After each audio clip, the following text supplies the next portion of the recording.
नागपुरातून एक मोठी बातमी समोर येत आहे। कळमना पोलिसांनी एक महत्त्वपूर्ण कारवाई करत 2 आरोपींना अटक केली आहे आणि त्यांच्याकडून देशी कट्टा आणि 2 जिवंत काळतूस जप्त केली आहेत। या प्रकरणी पोलिसांनी गुन्हा दाखल केला असून पुढील तपास सुरू आहे। नागपूर शहरातील कळमना पोलीस ठाण्याच्या तपास पथकाने एका गुन्ह्याची उकल करत 2 आरोपींना अटक केली आहे। ही घटना नवीन आरटीओ कार्यालयासमोर चिखली परिसरात घडली आहे। पोलिसांना खात्रीशीर बातमीदाराकडून माहिती मिळाली होती की रेकॉर्डवरील एक आरोपी त्याच्या साथीदारासह देशी बनावटीचा कट्टा घेऊन येणार आहे।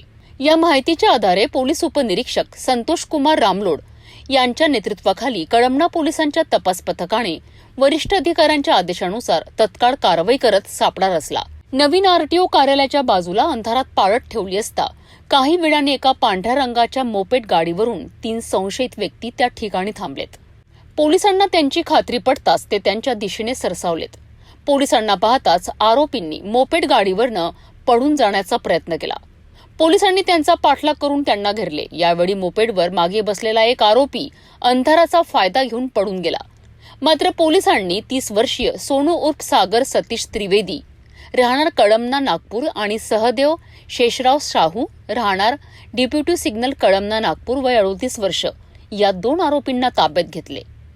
पंचासमोर अंगझडती घेतली असता आरोपी क्रमांक 1च्या पॅन्टच्या खिच्यातून एक देशी बनावटीचा कट्टा आणि 2 जिवंत काडतुसे मिळून आली आहे। जप्त केलेल्या मुद्देमालामध्ये अंदाजे 4000 रुपये किमतीची 2 जिवंत काडतुसे आणि आरोपी सागर सतीश त्रिवेदीच्या ताब्यातील अंदाजे 1 लाख रुपये किमतीची मोपेड गाडी MS31GC 5398 असा एकूण 1,32,000 रुपयांचा मुद्देमाल आहे। या प्रकरणी कळमना पोलीस ठाण्यात अपराध क्रमांक 523 कलम 325 भादवीसह कलम 135 महाराष्ट्र पोलीस कायदा अंतर्गत गुन्हा दाखल करण्यात आला आहे। पोलीस हवालदार रविकुमार शाहू हे या गुन्ह्यातील फिर्यादी आहेत। रात्रपाळी कर्तव्यावर हजर असताना हद्दीमध्ये पेट्रोलिंग दरम्यान गुप्त बातमीदाराद्वारे खात्रीशीर माहिती मिळाली की पोलीस ठाणे कळमना येथील रेकॉर्डवरील आरोपी, त्याचं नाव सुद्धा मिळालेलं होतं आपल्याला, मी नाव डिस्क्लोज करणार नाही कारण तो आरोपी सध्या फरार आहे। तो त्या आरोपीचा नाव आपल्याला प्राप्त झाला होता। तो आरोपी आणि त्याचे काही साथीदार हे देशी बनावटीचा कट्टा घेऊन पोलीस ठाणे कळमना हद्दीमधील जे नवीन आरटीओ कार्यालय आहे चिखलीमध्ये त्या समोर येणार आहेत अशी आपल्याला माहिती मिळाली। सदरची माहिती आपण वरिष्ठांना, माननीय वरिष्ठ पोलीस निरीक्षक श्री काळे सर यांना माहिती दिली। आपण काळे सरांच्या आदेशाने कारवाई करण्याचे आपल्याला आदेश मिळाले। तात्काळ आपण 2 पंचांना बोलावून स्टेशन डायरी क्रमांक 7 2025 अन्वये नोंद करून आपण घटनास्थळी गेलो आणि गेल्यानंतर आपण आरटीओच्या बाजूला, आरटीओ जे ऑफिस आहे त्याच्या बाजूला अंधारामध्ये आपण सापळा कारवाई रचलेली आहे। त्या दरम्यान आपल्याला काही वेळानंतरच सापळा रचल्यानंतर काही वेळानंतर एक ज्युपिटर मोपेड गाडीवर 3 इसम आपल्याला त्या ठिकाणी आरटीओ कार्यालयासमोर आलेले दिसले आणि ते संशयास्पद स्थितीमध्ये थांबलेले होते। आपण सापळा रचून थांबलेलो होतो। त्या दरम्यान आम्हाला खात्री झाली की हे ते 3 इसम असावे आणि आम्ही त्यांच्याकडे कूच केली त्यांना पकडण्यासाठी स्टाफसह। त्या दरम्यान ते ज्युपिटर जी गाडी आहे त्या गाडीवर बसून पळून जाण्याचा प्रयत्न करत होते।